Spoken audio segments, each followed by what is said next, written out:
What if having children is the most selfish act one can commit? At first, this idea may seem shocking, even outrageous, but it forms the foundation of a philosophy called antinatalism, a perspective that challenges one of humanity's deepest assumptions, that bringing new life into the world is inherently good. Imagine possessing a magical key, one that grants you the power to bring a brand new person into existence. This individual will experience life in all its beauty and wonder, but also in all its suffering and hardship. Yet, there's a catch. They have no say in the matter. The choice is entirely yours. Would you turn the key? This question lies at the core of antinatalism, a philosophy that argues against procreation. One of its most well-known proponents, David Benatar, presents a compelling case in his book, Better Never to Have Been. He introduces the concept of existential asymmetry, which suggests that if a person is never born, they experience no clear positive. They also do not experience joy, but because they do not exist, they do not feel its absence. Conversely, if a person is born, they will inevitably suffer, even if they also experience happiness. Benatar argues that the prevention of suffering outweighs the potential benefits of existence. Making procreation an inherently unjust act, it forces life upon someone without their consent, subjecting them to pain they never agreed to endure. Antinatalism isn't just an abstract philosophical puzzle, it is deeply connected to the realities of human existence. Consider the countless forms of suffering in the world: poverty, disease, war, and environmental destruction. Even in the most privileged lives, there is heartbreak, anxiety, and the ever-present shadow of mortality. Some antinatalists argue that bringing a new life into such a world is an act of willful ignorance, or even selfishness. The decision to have a child often stems from personal desires, rather than an objective assessment of what existence entails for the child. Philosopher Julio Cabrera takes an ethical stance on antinatalism, arguing that procreation violates moral principles. He suggests that birth is an imposition, a unilateral decision made by parents, not the child. Life carries inherent risks and burdens that the child must endure without prior consent. Rather than an act of love, procreation is an act of power where parents impose existence upon another being.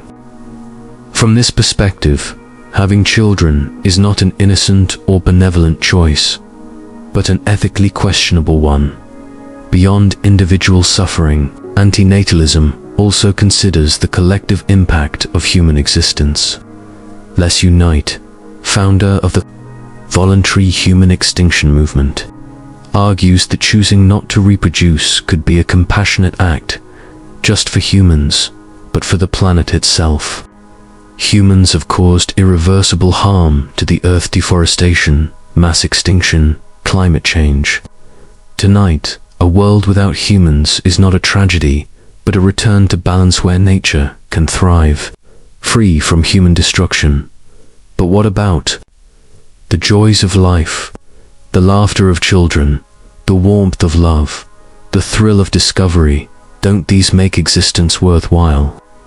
Antinatalists would argue that these moments, however beautiful, are fleeting, and they are always overshadowed by loss, uncertainty, and inevitable suffering. For every moment of happiness, there is the weight of grief. Even those who find meaning in their lives must ultimately confront pain, decay, and death. To antinatalists, the beauty of life does not erase its inherent cruelty. Critics often dismiss antinatalism as nihilistic or overly pessimistic, but many antinatalists argue the opposite. Their philosophy is not about hating life, but about compassion. It is about recognizing the immense burden of existence and choosing not to impose it on another being. So we return to that magical key. Would you use it knowing the risks? Would you create a new life, knowing they will inevitably suffer, even if they may also find joy? Or would you choose to leave the key untouched, sparing them the uncertainty, the pain, and the struggle of existence? Antinatalism does not demand an answer, only asks us to consider the question. And in doing so, it challenges one of humanity's deepest, most unquestioned beliefs, that bringing a new life into the world is always an act of love. But what if it isn't? A predator stalks its prey. An insect is consumed by a larger beast. The endless cycle of birth, suffering, and death continues without pause. A radical philosophy known as ethylism does not merely question human existence, questions the very nature of life itself. It poses a deeply unsettling idea. What if the most ethical course of action is not to preserve life, but to bring it to an end? Imagine a factory that has been running for billions of years, endlessly producing living beings. Each one is programmed to struggle, to suffer, and inevitably to die. This factory does not operate with intelligence or purpose. It runs blindly, its sole function being the replication of DNA. This is evolution, the driving force of life. Yet ethilists argue that this system is not just flawed but cruel. Life, they claim, is a mindless, self-perpetuating cycle of suffering without any higher meaning. Nature itself serves as proof of this inherent cruelty. A lion chases a zebra driven by hunger, while the zebra flees in terror, desperate to survive. Neither animal chose to participate in this brutal exchange. The survival of one necessitates the suffering of the other. What we call the balance of nature is, at its core, a relentless cycle of violence. To ethilists, this is not simply a tragic reality, it is evidence that life itself is fundamentally unjust. This critique extends beyond the natural world to human existence as well. Even under the best circumstances, people are subject to aging, illness, and death. Joy is fleeting, overshadowed by constant struggle, disappointment, and inevitable loss. And this is not limited to humanity. All sentient beings, from insects to mammals, are trapped in the same cycle. Ethilists argue that evolution, the process responsible for life's existence, is indifferent to the well-being of its creations. Its only purpose is survival and reproduction, regardless of the suffering it causes.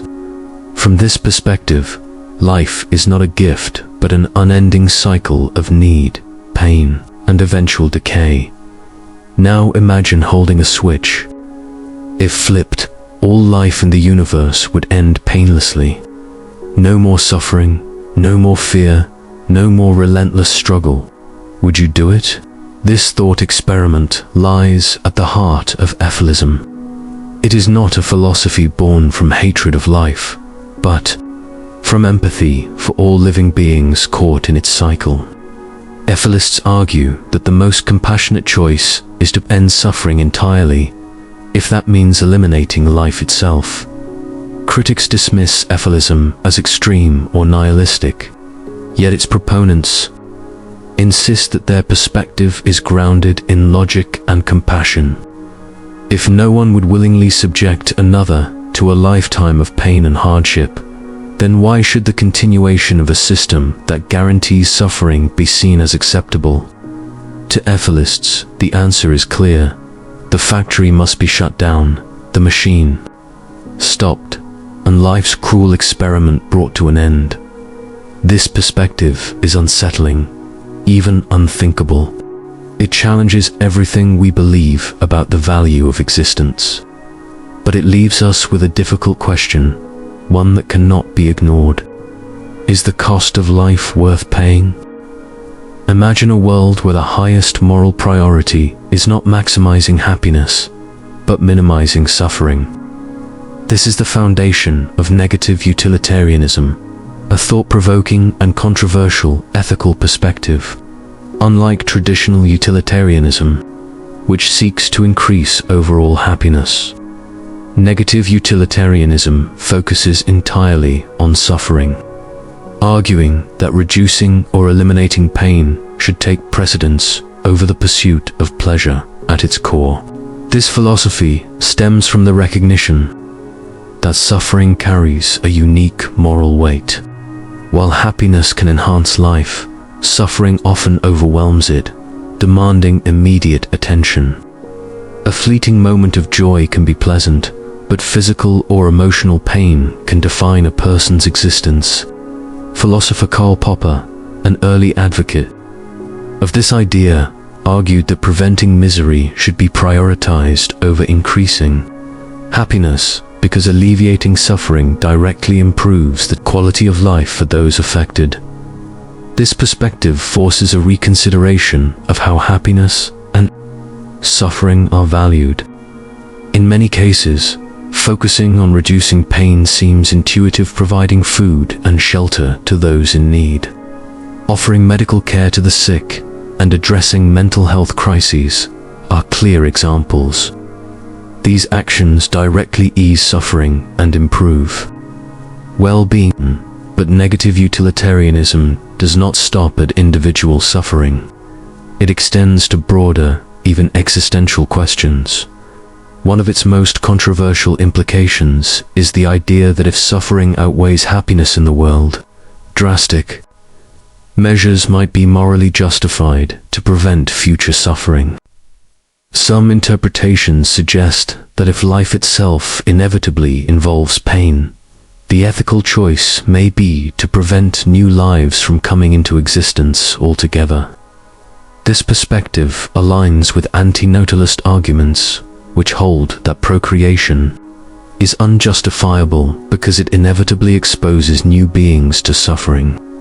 Such ideas force difficult questions about existence and the ethics of creating life in a world where pain is unavoidable. Critics of negative utilitarianism often point to its potential for extreme conclusions. An uncompromising focus on eliminating suffering could, in theory, justify actions that ignore the value of joy, fulfillment, and meaning. Taken to its most radical end, one could argue that preventing all future suffering might mean eliminating all sentient life, a scenario that raises deep ethical and practical concerns. While most proponents of negative utilitarianism reject such extreme conclusions, the possibility reveals the inherent tensions within the philosophy. Another challenge lies in measuring suffering itself. Pain is subjective, varying across individuals and contexts. What one person finds unbearable, another might endure with relative ease. This complexity makes it difficult to apply negative utilitarian principles consistently, especially on a societal scale. How should different types of suffering be weighed against each other? How do immediate pains compare to long-term well-being? These questions highlight the difficulties in implementing this framework as a guiding moral principle. Despite these complexities, negative utilitarianism provides valuable insights into ethical decision-making. It urges prioritization of suffering reduction, particularly in cases where resources are limited and difficult choices must be made.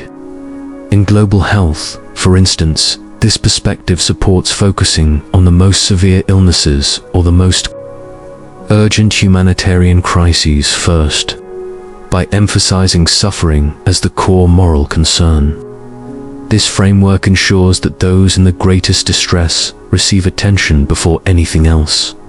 On a personal level, negative utilitarianism challenges the cultural tendency to glorify suffering as a necessary path to growth or achievement. Instead, it emphasizes the moral importance of compassion and care, encouraging a deeper sense of responsibility toward alleviating the pain of others. By recognizing the true weight of suffering, individuals can develop greater empathy and take meaningful steps to reduce harm in everyday life. Ultimately, negative utilitarianism does not reject happiness but underscores the moral urgency of suffering. It calls for an honest confrontation with the harshest aspects of existence, urging both individuals and societies to prioritize the well-being of those who suffer the most. Though the philosophy raises difficult questions and invites debate, it also highlights a deeply resonant truth. Alleviating suffering is a fundamental and universal moral goal. It reminds us that while the pursuit of happiness is valuable, it should never come at the cost of ignoring those in pain. Imagine a world without humans, no pollution, no deforestation, no species driven to extinction by human activity. This is the vision of the voluntary human extinction movement, a radical yet deeply thought-provoking ideology that suggests a simple solution to humanity's environmental impact: voluntarily ceasing reproduction and allowing our species to gradually disappear for the benefit of the planet and all other forms of life. At its core, this movement is not about hatred of humanity or advocating harm.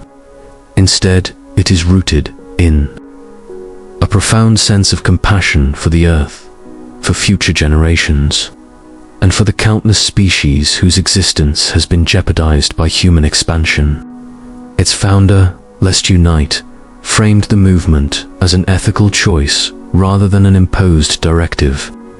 He argues that humanity's dominance has caused irreversible damage, and the most responsible course of action is to step aside, allowing nature to recover and thrive in our absence. This perspective forces an uncomfortable confrontation with the reality of human impact. Ecosystems have been reshaped, the climate altered, and species driven to extinction at an alarming rate. Every year, vast forests are cleared, oceans fill with plastic, and greenhouse gases accumulate in the atmosphere. The voluntary human extinction movement suggests that these crises are not merely the result of mismanagement or inefficiency, but are an inevitable consequence of a species as dominant and resource-intensive as ours. Advocates argue that even the most sustainable human practices still extract a toll on other life forms. While renewable energy, conservation efforts, and sustainable agriculture are important, they contend that these measures are ultimately insufficient to counterbalance the fundamental problem: humanity's sheer scale and consumption. For them, voluntary extinction is not a philosophy of despair, but an act of altruism, a way of prioritizing the well-being of the planet over the perpetuation of a single species. Critics raise several objections. One of the most common is that this movement disregards humanity's capacity for positive change. Humans are not solely destructive. They are also capable of remarkable creativity, compassion, and restoration. Advances in ecological conservation, climate mitigation, and species protection demonstrate that humanity has the ability to repair some of the damage it has caused. Rather than disappearing, some argue, we should focus on evolving into better stewards of the Earth, learning to coexist harmoniously with other life forms, rather than withdrawing from the equation entirely.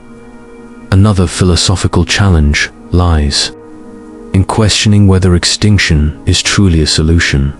The natural world, even without humans, is not free from suffering. Predation, disease, and competition are inherent aspects of life.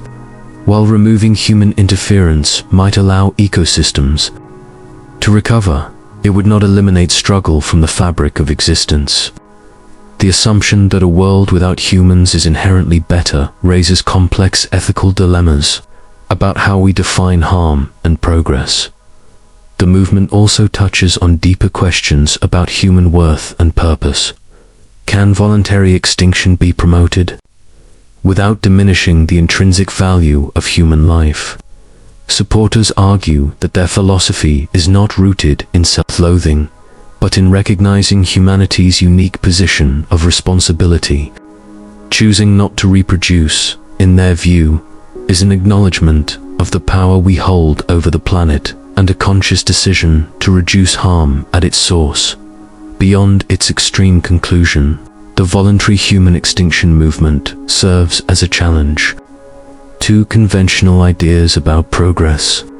It questions the assumption that growth, whether economic, technological, or population-based, inherently good. Instead, it suggests that true progress may lie in restraint, in stepping back, in allowing life beyond ourselves to flourish without human interference. This perspective shifts the narrative from a human-centered view of achievement to a broader, planetary perspective, where the well-being of all life takes precedence.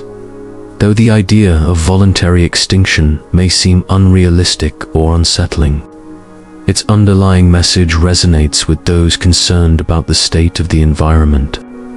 It highlights the urgency of addressing humanity's impact and sparks vital discussions about sustainability, ethics, and the future of life on Earth. Whether or not one agrees with its premise, the movement serves as a stark reminder of the consequences of unchecked human activity and the moral responsibility that comes with being the dominant species. Rather than enforcing its philosophy, the movement invites contemplation. It encourages individuals and societies to reflect on the long-term effects of human choices, not just in the context of environmental damage, but also in terms of the values that shape civilization itself. The proposition may be unsettling, but its purpose is to provoke deep thought, challenging us to consider whether humanity's legacy will be one of destruction or of conscious, ethical restraint. Whether we choose to change, adapt, or ultimately fade away, the questions raised by the voluntary human extinction movement will remain profoundly relevant as we continue to navigate the fragile relationship between progress and preservation. Billions of people living lives barely worth living being considered morally preferable to a smaller world where everyone experiences deep fulfillment. This is the unsettling paradox known as the repugnant conclusion. Introduced by philosopher Derek Parfit in Reasons and Persons, this concept challenges our deepest intuitions about what makes a world morally good, forcing us to confront difficult questions about happiness, population ethics, and the nature of moral reasoning. The repugnant conclusion arises from a specific argument within utilitarian population ethics, which seeks to maximize total happiness. Imagine a society where a small number of people lead exceptionally rich and fulfilling lives. Now, consider gradually increasing the population by adding individuals whose lives, while still positive, are far less meaningful or satisfying. As the population grows, the average quality of life declines, but the total amount of happiness increases, simply because more people are experiencing life, however minimal their well-being may be. If this logic is followed to its extreme, we end up with a world where an enormous number of people live lives of marginal happiness. And yet, by utilitarian standards, this world is deemed morally superior, because the total sum of happiness outweighs the loss in individual well-being. This conclusion is profoundly counterintuitive. It seems absurd to suggest that a world where everyone is barely scraping by could be better than a world filled with deeply meaningful, flourishing lives. Yet, under a strict utilitarian framework that prioritizes the maximization of happiness, this is the logical outcome. The repugnant conclusion forces us to question whether our moral instincts align with the ethical theories we use to justify our decisions. One of the reasons this conclusion feels so disturbing is that it reduces human lives to numerical values. By focusing on total happiness, it treats individuals as interchangeable units rather than recognizing the depth and uniqueness of each person's experiences. This perspective raises significant ethical concerns. Can the profound joy of a deeply fulfilling life truly be equated to the shallow contentment of many lives that barely rise above suffering? Can happiness even be measured in such a simplistic, mathematical way? Philosophers have proposed various responses to the repugnant conclusion. Some argue that the problem lies with utilitarianism itself.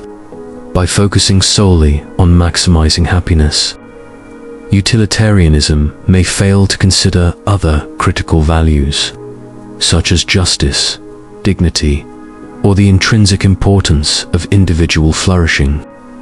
These critics suggest that a more nuanced ethical framework is needed, one that accounts for both the quantity and the quality of happiness.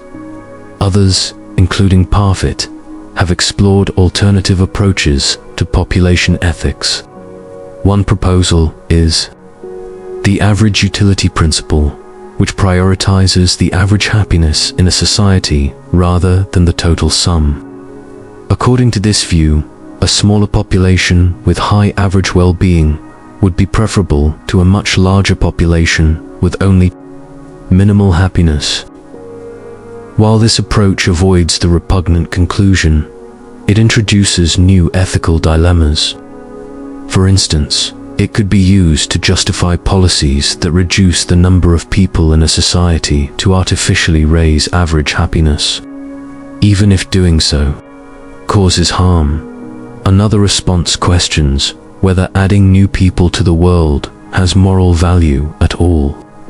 Some philosophers argue that ethics should focus on improving the lives of those who already exist, rather than aiming to create more people. This challenges the assumption that simply bringing more individuals into existence automatically makes the world better.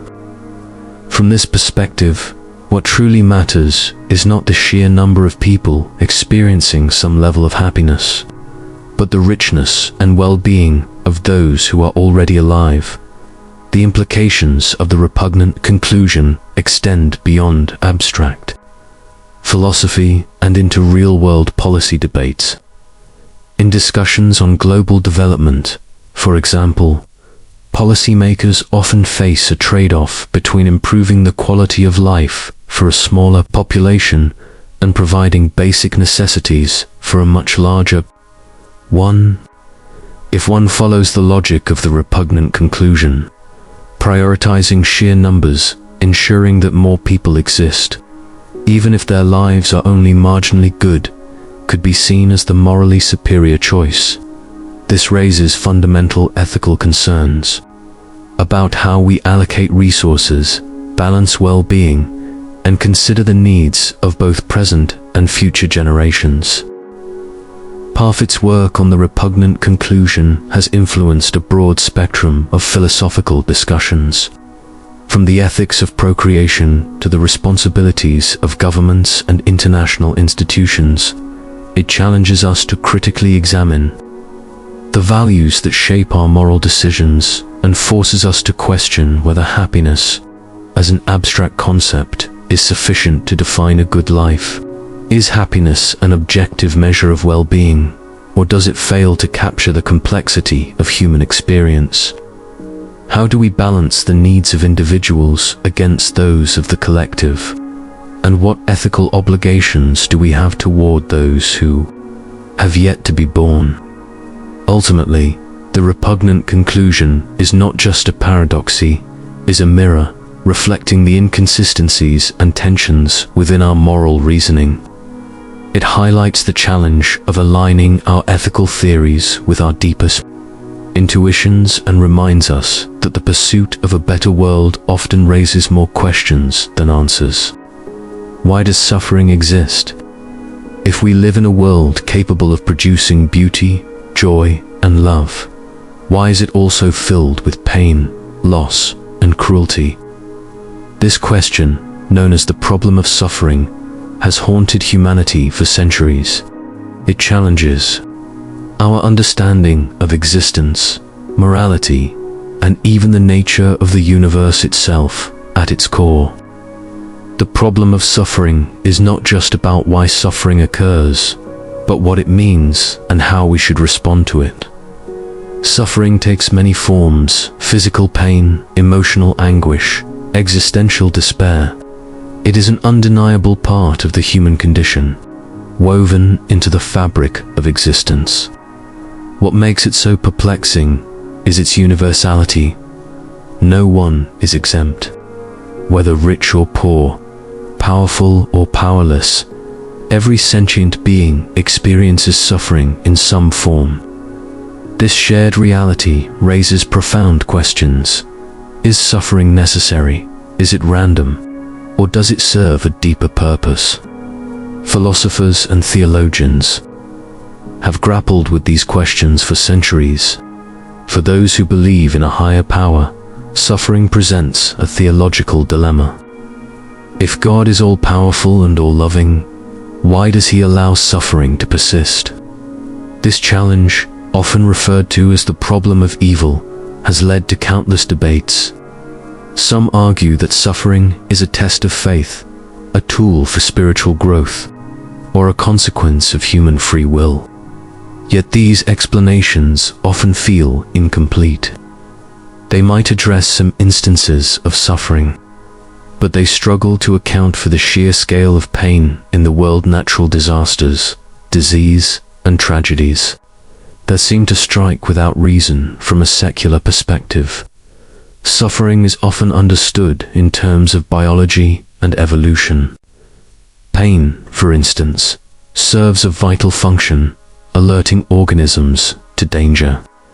Without the ability to feel pain, a person might not withdraw their hand from fire or recognize the symptoms of an illness. Emotional suffering also has evolutionary roots. Fear helps us avoid threats, and grief enables us to process loss and adapt. In this view, suffering is not a cosmic punishment or moral failing, but an integral part of life's design. Yet understanding its function does not make it any easier to endure. It still leaves us questioning why life must be built on such a fragile foundation. Existentialist philosophers such as Friedrich Nietzsche and Jean-Paul Sartre viewed suffering as an inescapable aspect of human life, one that challenges us to find meaning in an indifferent universe. Nietzsche famously stated, "To live is to suffer. To survive is to find meaning in the suffering."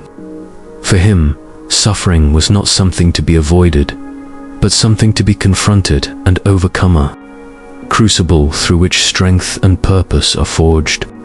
Sartre, on the other hand, saw suffering as the inevitable consequence of human freedom. Our ability to dream, to choose, and to hope makes us vulnerable to disappointment, regret, and despair. In this view, suffering is inseparable from the richness of human experience. It is the price we pay for being alive. Another perspective comes from Buddhism, which places suffering at the center of its teachings. The Buddha identified dukkha suffering as the first of the Four Noble Truths. According to Buddhist philosophy, suffering arises from desire and attachment, our cravings for pleasure, permanence, and control. These desires conflict with the impermanent and ever-changing nature of reality, leading to frustration and pain. The Buddhist path offers a way to reduce suffering through mindfulness, ethical living, and wisdom. While it does not eliminate all pain, it provides tools for understanding and managing it, offering a path to inner peace. Modern psychology also sheds light on the nature of suffering, exploring how the human mind interprets and amplifies pain. Research suggests that much of our suffering stems not from external events themselves, but from the narratives we construct around them. For example, losing a job is undeniably difficult, but the pain is often worsened by thoughts such as "I'm a failure" or "I'll never succeed."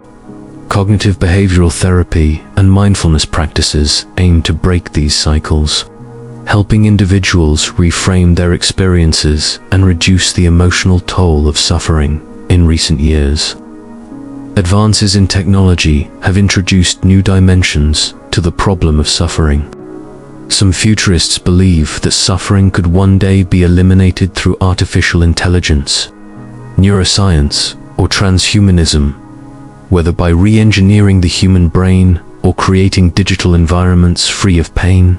While such visions raise profound ethical and philosophical questions, they also challenge the assumption that suffering is inevitable. If we could eradicate suffering, should we? Or does suffering serve a deeper purpose, one that we would lose in the process? Ultimately, the problem of suffering is not just an abstract philosophical puzzle, it is a deeply personal reality. Each of us must confront suffering in our own lives, grappling with its meaning and impact. Some find solace in faith or philosophy, others in the support of loved ones or the pursuit of justice. But what unites us all is the shared experience of wrestling with pain, searching for meaning in hardship, and hoping for something better. Suffering is a paradox. It is both universal and deeply individual, both necessary and unbearable. It reveals life's fragility, but also its resilience.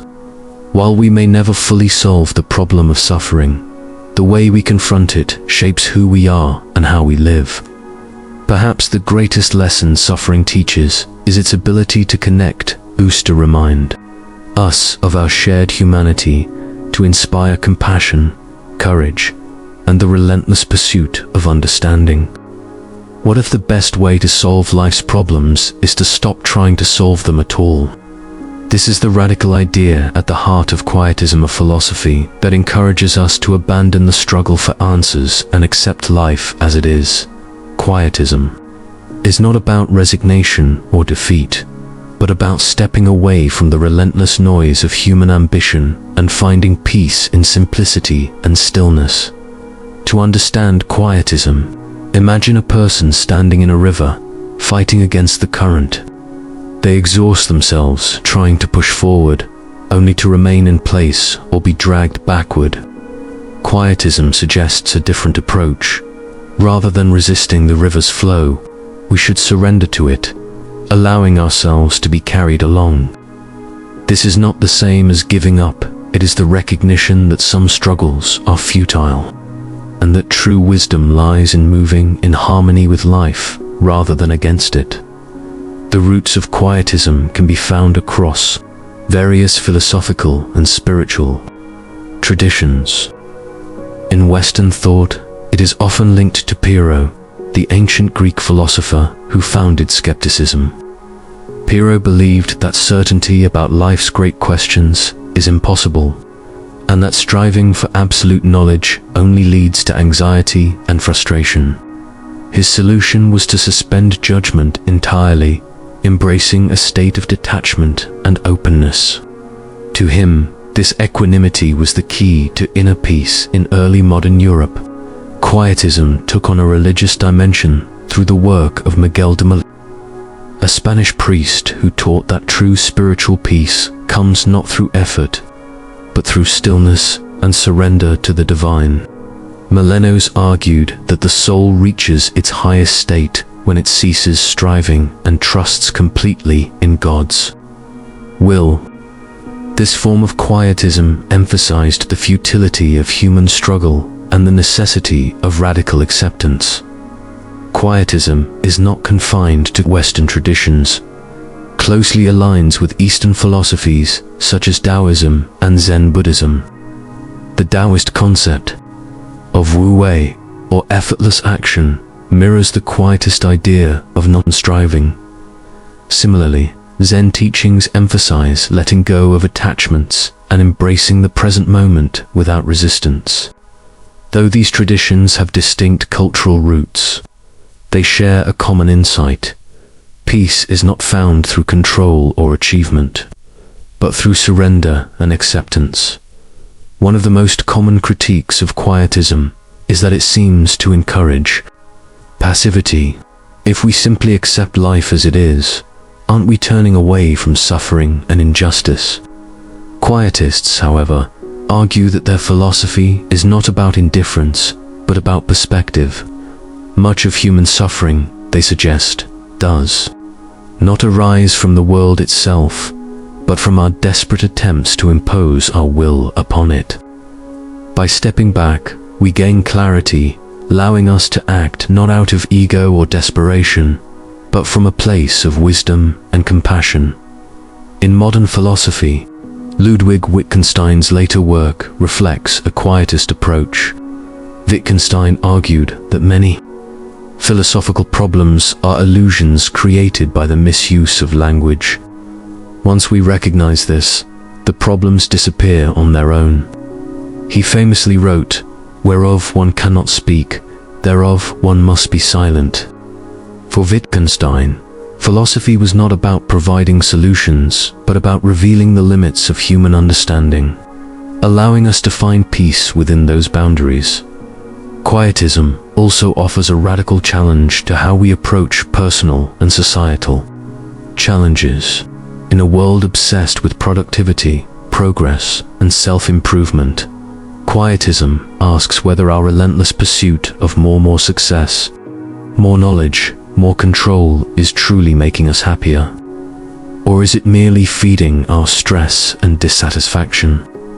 By stepping away from this constant striving, we might uncover a deeper sense of clarity and contentment. Despite its emphasis on stillness and acceptance, quietism is not a rigid doctrine. It requires balance and reflection. For some, it may offer a way to navigate existential uncertainty. For others, it may serve as a reminder to slow down and focus on what truly matters. Either way, quietism forces us to reconsider our relationship with action and inaction, with control and surrender. At its core, quietism is a philosophy of simplicity. It does not promise easy answers or quick fixes. Instead, it offers a shift in perspective, a way to find peace not by changing the world, but by changing how we engage with it. In a chaotic and noisy world, quietism reminds us of the power of stillness, silence, and letting go. Perhaps the deepest truths are not found in striving for more, but in learning to be content with less. Life has no inherent meaning. The universe is indifferent to our existence, and everything we strive for, success, love, knowledge, will ultimately fade into nothingness. This is the stark reality at the heart of existential nihilism, a philosophy that strips away comforting illusions and forces us to confront existence as it truly is. For many, this realization is like staring into an abyss, where purpose and value crumble under the weight of cosmic indifference. Existential nihilism gained prominence in the 19th century through thinkers like Friedrich Nietzsche, Søren Kierkegaard, and Fyodor Dostoevsky. Nietzsche, in particular, saw the collapse of traditional religious and moral structures as a defining moment for humanity. With the death of God, society lost the unifying framework that had provided coherence and purpose for centuries. Without a divine plan or higher authority, Nietzsche argued, humanity was left to navigate a universe devoid of ultimate meaning or direction. This absence of inherent meaning extends beyond grand philosophical questions, infiltrates every aspect of life. The work we do, the relationships we build, the goals we pursue, of these hold intrinsic value beyond what we assign to them. To the existential nihilist, this is not a matter of pessimism or despair, but a simple acknowledgement of reality. The universe follows its own indifferent laws. and any meaning we find in life is a human creation, nothing more. Jean-Paul Sartre, an existentialist philosopher often associated with nihilistic ideas, offered a unique perspective on this void. He argued that the lack of inherent meaning in life is not a problem to be solved, but a condition to be accepted. Sartre believed that humans are condemned to be free without a predetermined purpose. We bear the full responsibility of creating our own values and meaning. This freedom, while exhilarating, is also deeply unsettling. With no external guide to follow, the burden of defining our existence rests entirely on our shoulders. For many, existential nihilism provokes despair. If life has no objective meaning, why bother with anything at all? This question has haunted humanity for centuries, giving rise to what is often called the existential crisis, a profound confrontation with the emptiness of existence. Yet not everyone who grapples with nihilism succumbs to hopelessness. Some find a strange liberation in acknowledging life's lack of inherent purpose. By rejecting imposed meanings, they feel free to live authentically, unburdened by societal expectations or arbitrary standards. However, this freedom comes with its own challenges. Without a universal framework, how do we determine what is good or bad, worthwhile or meaningless? Nihilism does not offer clear answers. It does not prescribe how to live or what to value. Instead, it forces us to confront our own capacity to create meaning. For some, this leads to a deeper appreciation of life's fleeting moments: a sunset, a shared laugh, a quiet walk, precisely because they are temporary and free from cosmic significance. Critics of existential nihilism often accuse it of being bleak, even dangerous. They argue that a worldview devoid of meaning could lead to apathy, selfishness, or moral collapse. Yet many philosophers, writers, and artists have used nihilism as a foundation for profound creativity and insight. Fyodor Dostoevsky's novel, The Brothers Karamazov, explores the moral implications of a world without God, questioning whether humanity can maintain ethical principles without divine authority. Similarly, Albert Camus, while not strictly a nihilist, explored the same themes through his concept of the absurd, the tension between our desire for meaning and the universe's indifference. Camus posed the ultimate question: is life worth living in the face of absurdity? His answer was not to abandon life, but to embrace its contradictions. In the myth of Sisyphus, Hay reimagines Sisyphus, the figure condemned to roll a boulder up a hill for eternities, a symbol of defiance. Camus argues that we must imagine Sisyphus happy, finding meaning in the very act of persistence. Even in a meaningless world, existential nihilism does not offer comfort or solutions. It does not promise hidden truths waiting to be discovered. Instead, it strips away illusions, challenging us to face the stark reality of existence and decide what to do with it. For some, this confrontation is paralyzing. For others, it is a call to create, to act, and to live as fully as possible in the face of life's impermanence. In the end, existential nihilism presents a paradox. By denying inherent meaning, it forces us to recognize our own power to shape our lives. The absence of cosmic purpose does not negate the value of existence, shifts the focus to the present, to the choices we make and the relationships we form. It is both a burden and a gift, a reminder that while the universe may be indifferent, our lives are ours to define. Suffering is inevitable. It touches every life in every corner of the world, leaving no one untouched. But why does it exist? Is it merely a cruel accident of life, or does it serve a deeper purpose? the question of suffering has haunted humanity. For millennia, inspiring some of our most profound philosophies, religions, and works of art. At its core, suffering raises fundamental questions about existence itself. Why must living beings endure pain, loss, and despair? For many, suffering seems to challenge the very idea of a just or meaningful universe. And yet, some argue that suffering is not merely an unfortunate byproduct of existence, but a force that shapes us, challenges us, and paradoxically gives life depth and meaning. One of the most influential perspectives on suffering comes from the ancient Greek philosopher Epicurus, who saw pain as an unavoidable part of the human experience. He argued that much of our suffering arises from fear of death, fear of pain, fear of the unknown. By confronting these fears directly and understanding their limits, we can reduce the power they hold over us. This does not mean we can eliminate suffering entirely, but we can learn to navigate it with greater clarity. Religious traditions offer their own interpretations of suffering. In Christianity, suffering is often seen as a test of faith or a path to redemption.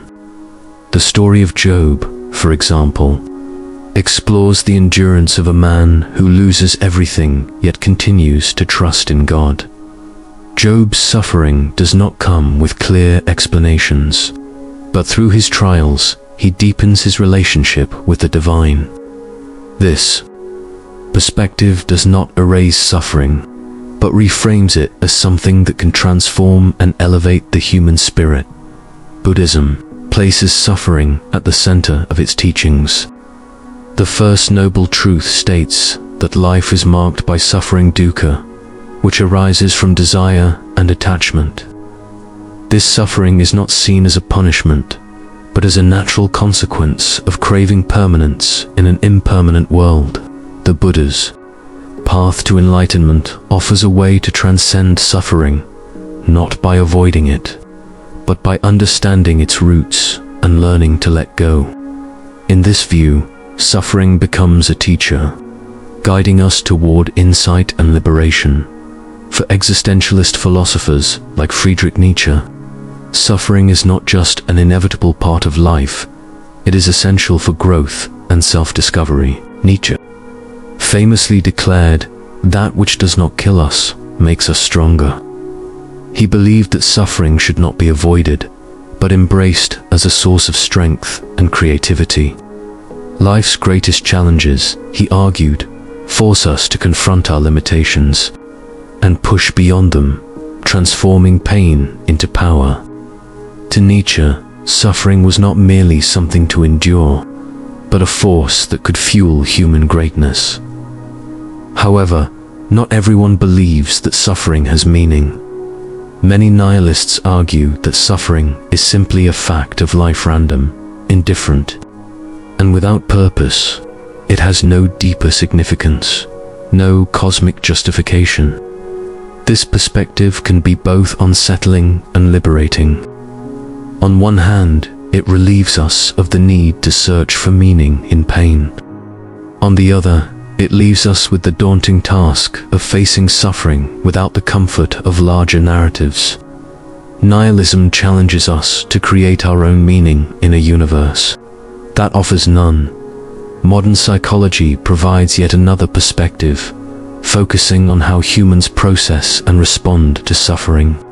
Viktor Frankl, a Holocaust survivor and psychiatrist, wrote extensively about the search for meaning in suffering. In Man's Search for Meaning, he drew on his experiences in concentration camps to argue that while we cannot always control the suffering we endure, we can choose how we respond to it. For Frankl, the ability to find meaning even in the darkest circumstances is what defines humanity. He saw suffering as an opportunity to rise above our circumstances and affirm the value of life. Science, too, sheds light on suffering, particularly its role in evolution. Pain serves as a survival mechanism, warning us of danger and helping us avoid harm. Emotional suffering, such as grief or loneliness, strengthens social bonds and promotes cooperation, both of which are essential for the survival of social species. While these explanations do not provide moral or philosophical meaning, they reveal suffering as an integral part of life's design, shaping how we interact with the world and each other in the modern world, where suffering often feels overwhelming. Wars, pandemics, environmental crisis, it is easy to see it as an insurmountable burden. Yet, some argue that suffering can also inspire acts of compassion and solidarity. In moments of collective hardship, people often come together to support one another, finding strength and meaning in shared humanity. This does not erase pain, but transforms it into something that connects and uplifts. Suffering forces us to ask difficult questions.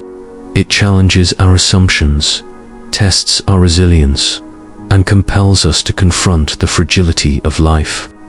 Whether we find meaning in it or not, suffering remains one of the most profound and universal aspects of existence.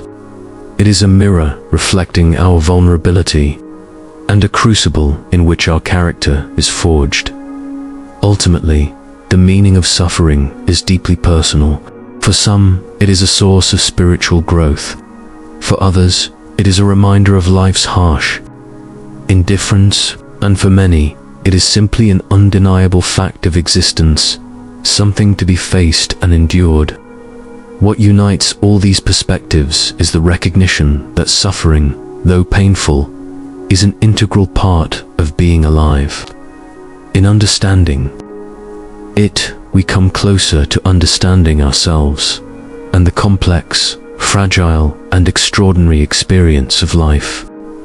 The universe refuses to provide us with inherent meaning, and this is the heart of the absurd concept explored by French philosopher Albert Camus.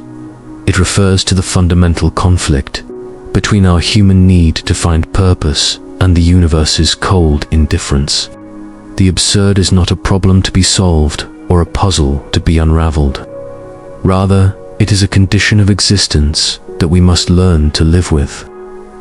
Camus believed that by confronting the absurd directly, we could find a unique form of freedom and joy. The absurd arises from our relentless search for answers.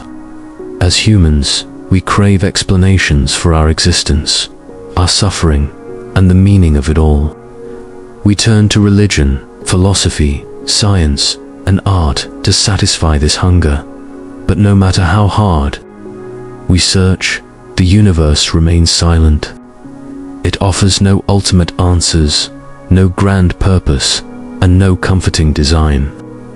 This silence can feel like a betrayal, as if the universe is withholding something we are entitled to. Yet Camus argued that this tension between our need for meaning and the universe's indifference is not a failure of existence. It is simply the way things are. The absurd is not just an abstract idea, it is something we encounter in everyday life. Imagine working tirelessly toward a goal, only to realize it doesn't bring the satisfaction you expected. Or consider the repetition of daily routines, waking up, eating, working, sleeping, and doing it all over again. These moments expose the gap between our expectations and reality, between the meaning we seek and the emptiness we often find. The absurd reveals itself not in dramatic moments, but as an unsettling reminder of life's contradictions.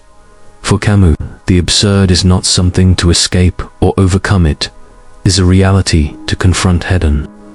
Many people, when faced with the absurd, attempt to resolve it by embracing what Camus called philosophical suicide. This happens when individuals abandon their quest for meaning by adopting a pre-packaged answer, such as religious faith or ideological dogma. By doing so, they surrender their freedom and reject the very tension that makes life meaningful. Camus rejected this approach, insisting that the absurd must not be denied or ignored. The absurd also raises the question, if life has no ultimate purpose, why bother living at all? Camus called this the only truly serious philosophical question. His response was not resignation or despair, but defiance. He argued that the absence of meaning does not diminish life's value. Instead, it gives us the freedom to create our own meaning. By accepting the absurd, we can live authentically, embracing the fleeting beauty and chaos of life without pretending it must serve a higher purpose. Camus used the myth of Sisyphus to illustrate his philosophy of the absurd. In Greek mythology, Sisyphus is condemned to roll a boulder up a hill for eternity, only for it to roll back down each time he nears the top. This endless repetition could easily be seen as a metaphor for futility and despair. But Camus Sisyphus as a figure of rebellion and strength. He argued that Sisyphus's task is no different from our own. We, too, face struggles that seem pointless in a universe without inherent meaning. Yet, by embracing his fate and continuing to push the boulder, Sisyphus asserts his freedom and defies the absurd. Camus concluded his essay with a declaration that we must imagine Sisyphus happy. This vision of happiness is not about denial or false hope, but about finding joy in the act of living itself, even when life offers no guarantees. The absurd reminds us that our lives are ours to shape. Without a cosmic plan to follow, we are free to pursue what brings us fulfillment, whether that is love, creativity, or the simple pleasure of being alive. In this sense, the absurd is not a curse, but an opportunity to live fully and honestly. Camus's philosophy of the absurd also challenges traditional ideas of success and failure. In a meaningless universe, external measures of achievement lose their significance. What matters is not whether we accomplish great things or leave a lasting legacy, but whether we engage with life authentically and courageously. This perspective frees us from the pressure to conform to societal expectations or chase goals that do not truly resonate with us. Embracing the absurd is not an easy philosophy.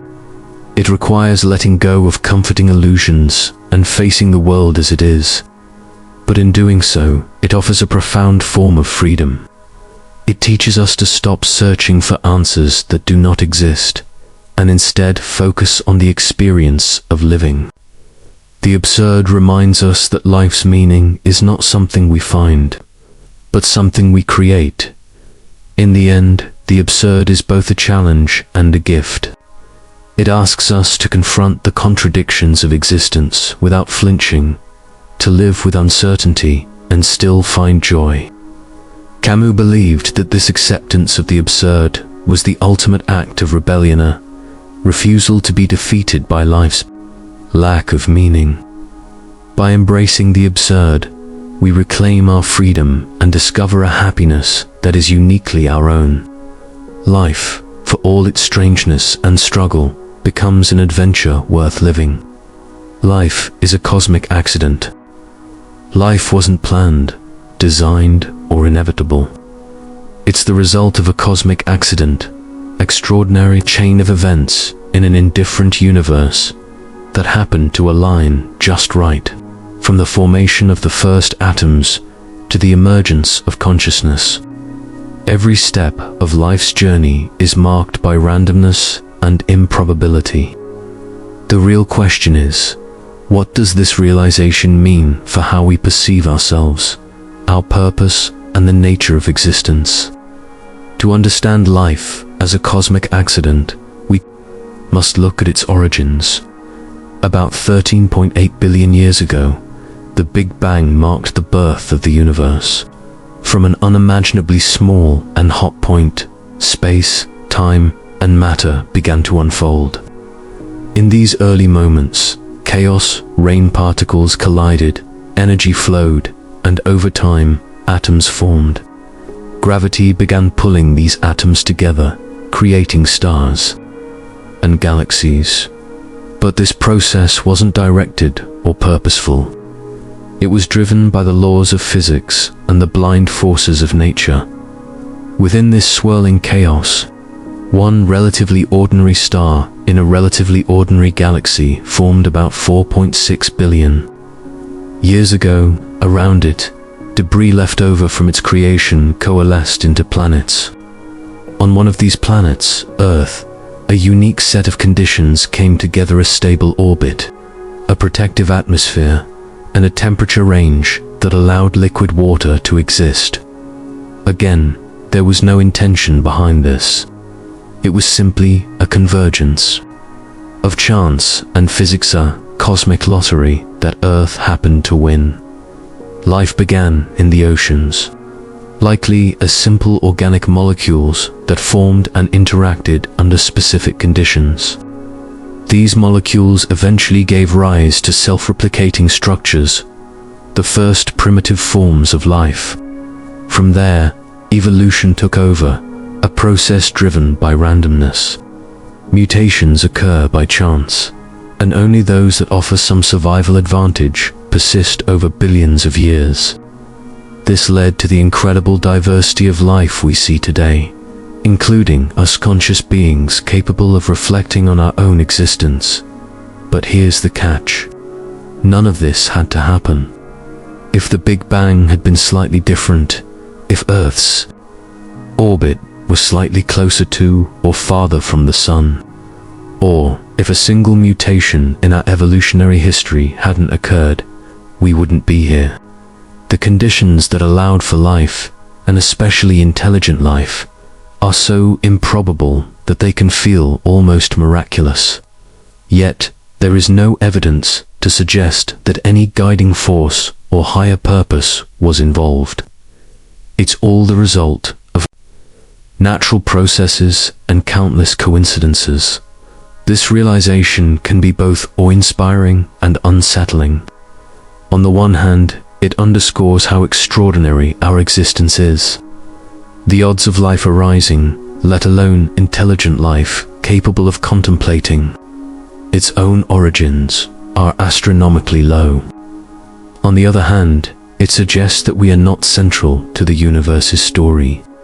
The cosmos existed for billions of years before us, and will continue for billions more after we're gone. Our lives, our struggles, and even our civilizations are fleeting in the grand scheme of things.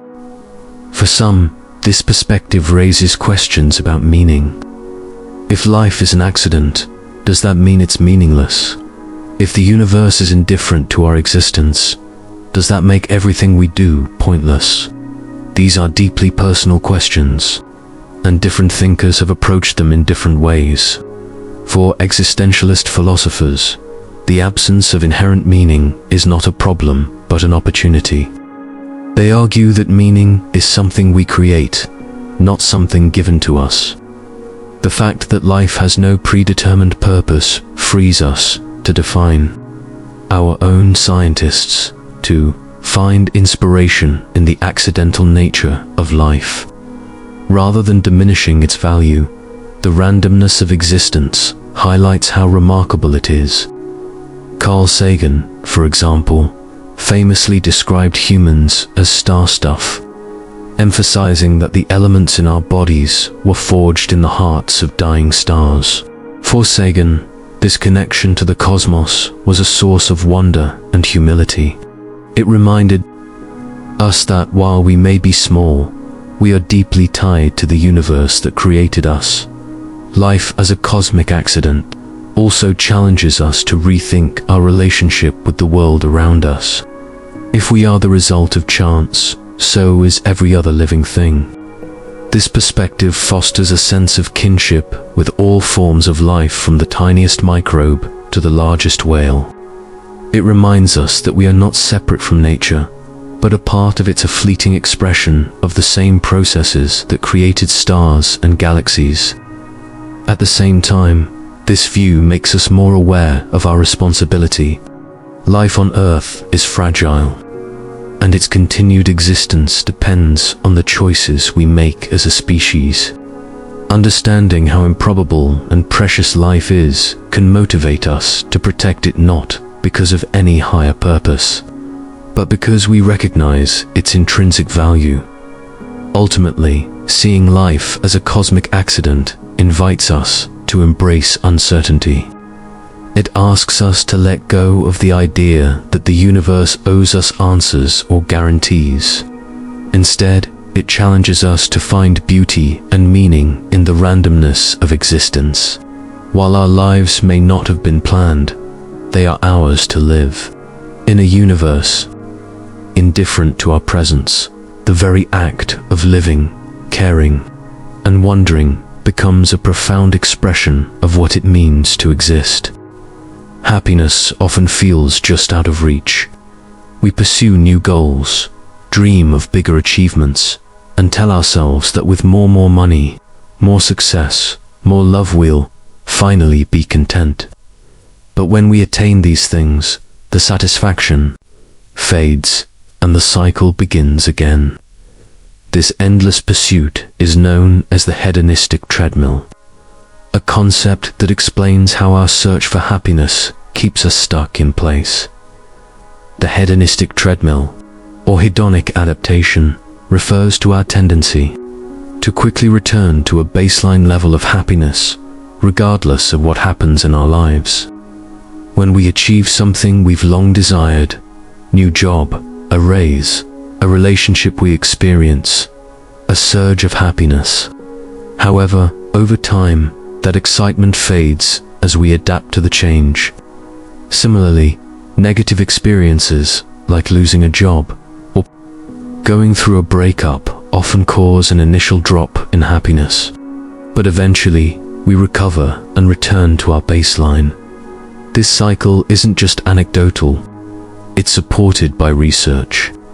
Studies show that even life-altering events, like winning the lottery or experiencing a serious injury, don't have as lasting an impact on happiness as we might expect. People who win millions often find themselves no happier a year later than they were before. Likewise, those who experience setbacks tend to adapt to their new circumstances and find ways to regain their sense of well-being. This doesn't mean happiness is impossible, but it suggests that our expectations about what will make us happy are often misplaced. We imagine that external changes, wealth, status, possessions, will transform our lives. However, as we adapt to new circumstances, what once felt extraordinary becomes ordinary. The dream house becomes just a house. The dream job becomes just work. This adaptation is what keeps us on the treadmill, constantly searching for the next thing that might finally bring lasting fulfillment. The hedonistic treadmill is rooted in human evolution. Our ancestors lived in environments where survival depended on continuous effort. Staying alive required constantly seeking food, shelter, and safety. And those who became complacent were less likely to pass on their genes. This drive for more served us well in the past, but in modern society, it often leaves us feeling unsatisfied, no matter how much we achieve or acquire. It never seems enough. Understanding the hedonistic treadmill can help us break free from its grip.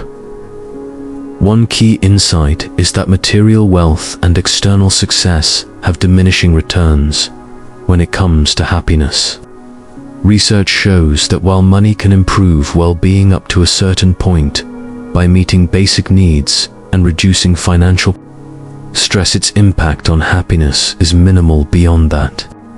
Once we achieve financial stability, accumulating more wealth doesn't significantly increase life satisfaction. Yet, many continue to chase it, believing it holds the key to happiness. To step off the treadmill, it's important to focus on experiences rather than possessions. Studies suggest that experiences, like traveling or spending time with loved ones, bring more lasting happiness than material goods. Experiences create memories and deepen our connections with others, whereas possessions tend to lose their novelty over time. Investing in relationships, personal growth, and meaningful activities can provide a sense of fulfillment that material success often fails to offer. Gratitude is another powerful tool for counteracting hedonic adaptation. By actively appreciating what we already have, we can shift our focus from what's missing to what's present.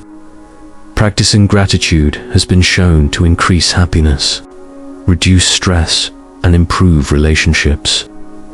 It reminds us that contentment doesn't come from acquiring more, but from valuing what we already possess. Mindfulness also plays a key role in breaking free from the hedonistic treadmill. By cultivating awareness of the present moment, we can learn to appreciate life's simple pleasures without constantly striving for more. Mindfulness helps us recognize when we're caught in the cycle of wanting and reminds us that happiness isn't a destination, it's a state of being. While the hedonistic treadmill highlights the challenges of maintaining happiness, it also reveals our resilience. Our ability to adapt to both positive and negative experiences is a testament to the human capacity for growth and recovery. Life will always have its ups and downs, but understanding how hedonic adaptation works can help us approach these fluctuations with greater awareness and balance. The hedonistic treadmill doesn't mean we should stop striving or setting goals. Ambition and progress are essential parts of life, but it does challenge us to rethink why we pursue certain things and whether they truly bring the satisfaction we seek. It invites us to step back and ask ourselves whether we're running toward something meaningful or just running in circles. Ultimately, the treadmill isn't about the things we chase, it's about how we engage with life. By shifting our focus from external achievements to internal contentment, we can begin to move away from the endless cycle of striving and toward a deeper, more lasting sense of happiness. The treadmill may be part of human nature, but with awareness and intention, we can learn to walk at our own pace, savoring the journey instead of endlessly chasing the next goal. Philosophical pessimism holds that life is inherently filled with struggle, suffering, and unfulfilled desires. This stark perspective lies at the heart of philosophical pessimism, a school of thought that challenges the optimism often associated with human existence. It doesn't seek to depress or discourage, but rather to confront life's harsh realities with honesty. It encourages us to question our assumptions about progress, happiness, and the very meaning of life itself. The roots of philosophical pessimism are often traced back to the German philosopher Arthur Schopenhauer. For Schopenhauer, the source of human suffering is the will to live, an insatiable, blind force that drives all living beings. This will manifest as endless striving, where each fulfilled desire only leads to the next, creating a cycle of frustration and fleeting satisfaction. Schopenhauer believed this relentless striving is not only exhausting, but ultimately futile, as it perpetuates dissatisfaction and suffering. Schopenhauer's view of life as inherently painful goes beyond individual struggles. He argued that suffering is woven into the very fabric of existence, impacting all living beings. Predators hunt prey, illnesses afflict bodies, and death looms over every life. While moments of happiness or pleasure exist, they are temporary and often come at the expense of others. For Schopenhauer, these fleeting joys weren't evidence of life's value, but brief respites in an otherwise grim reality. Another influential figure in philosophical pessimism is Friedrich Nietzsche, who, though often linked with existentialism, also wrestled with pessimistic ideas. Nietzsche challenged Schopenhauer's resignation to life's suffering by proposing a philosophy of affirmation. He acknowledged the harshness of existence, but argued that we must embrace life's struggles and chaos as essential parts of being alive. For Nietzsche, recognizing life's difficulties doesn't lead to despair. Instead, it calls for a re-evaluation of how we confront and interpret these difficulties. Philosophical pessimism also resonates in the work of Romanian philosopher Emil Cioran, who took a deeply personal approach to the theme of suffering. Writing is filled with reflections on the absurdity of existence, the inevitability of death, and the fragility of human aspirations. He described life as a continuous struggle against despair, where moments of clarity often reveal the emptiness beneath our pursuits. For Cioran, pessimism wasn't a philosophy to solve, but a lens through which to see life more clearly. One of the most compelling aspects of philosophical pessimism is its critique of progress. While many people believe in the idea of continuous improvement, whether through technology, society, or personal growth, philosophical pessimists challenge this narrative. They argue that, while circumstances may change, the fundamental nature of human suffering remains constant. Technological advancements might alleviate certain hardships, but they often create new forms of discontent. Similarly, societal progress may improve living conditions, but it cannot eliminate existential suffering or the limitations of mortality. Philosophical pessimism also questions the pursuit of happiness as a primary goal. It suggests that the relentless focus on achieving happiness often leads to greater disappointment, as happiness is elusive and transient. Instead of chasing an idealized state of contentment, pessimists encourage us to accept life's imperfections and limitations. This acceptance doesn't mean giving up, but rather learning to navigate existence without the constant pressure to find ultimate fulfillment. One way philosophical pessimism offers solace is by emphasizing solidarity in suffering. By recognizing that pain and struggle are universal experiences, pessimism fosters a sense of connection and compassion. If suffering is inevitable, our shared vulnerability becomes a source of empathy and understanding. This perspective encourages us to care for one another, not because life is perfect, but because we are all navigating its challenges together.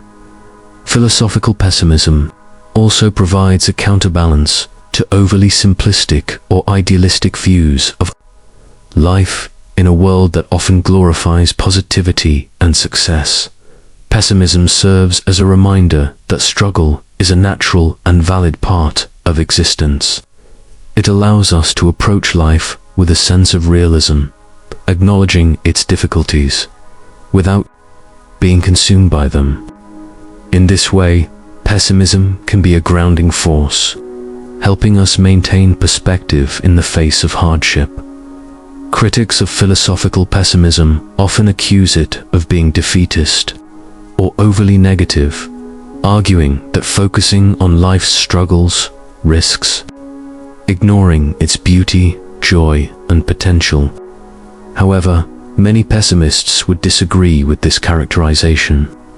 They don't deny that beauty and joy exist, but they refuse to ignore the suffering that accompanies them. For pessimists, acknowledging the full spectrum of human experience including its darker aspects, is essential to understanding and appreciating life. Philosophical pessimism doesn't provide easy answers or comforting illusions.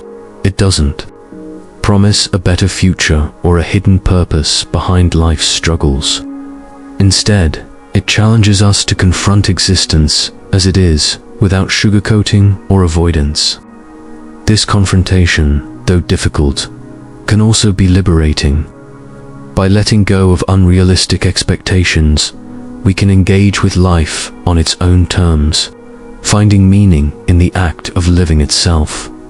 Ultimately, philosophical pessimism is not a philosophy of despair, but one of honesty. It asks us to look at life without flinching, to acknowledge its hardships without turning away. In doing so, it offers a deeper understanding of what it means to be human, a mixture of pain, joy, hope, and doubt, all bound together in the complex, unrelenting experience of existence. Humanity has constructed a world that often forgets its foundational roots. Cities rise, resources are extracted, and ecosystems are altered, all to meet human demands. But at what cost? Eco-philosophy and deep ecology challenge this mindset, urging us to reconsider our relationship with the natural world. These movements confront the assumption that humans are at the center of existence, instead placing all life forms and ecosystems on equal footing. Eco-philosophy is a broad field that explores the ethical, spiritual, and philosophical dimensions of the environment. It's not solely about preserving nature. It's about reevaluating how we perceive and interact with the world around us. Eco-philosophy challenges the anthropocentric view, the belief that humans are superior to all other life forms and that nature exists solely for human use. Instead, it proposes a holistic understanding of life, viewing humans as one part of a vast, interconnected web. One of the most influential movements within eco-philosophy is deep ecology, a term coined by Norwegian philosopher Arne Naess. In the 1970s, deep ecology goes beyond surface-level environmental concerns, like pollution and resource management. While these issues are important, deep ecology argues that they address symptoms rather than the root cause of environmental degradation. Humanity's flawed relationship with nature. It asks us to shift from a shallow, utilitarian view of the environment to a deeper appreciation of the intrinsic value of all living beings. In this view, a tree is not valuable because it provides wood or absorbs carbon dioxide, but simply because it exists. This perspective challenges the exploitative mindset that has fueled much of human progress, inviting us to see the natural world as a community to which we belong, not a resource to be used. At the heart of deep ecology lies the principle of biocentric equality, the idea that all living things have an equal right to live and flourish. This doesn't mean that humans should abandon their needs or desires, but it calls for a radical revaluation of our priorities. It asks us to consider the impact of our actions on the entire web of life, not just on ourselves. By recognizing the interconnectedness of all beings, deep ecology encourages a sense of humility and responsibility.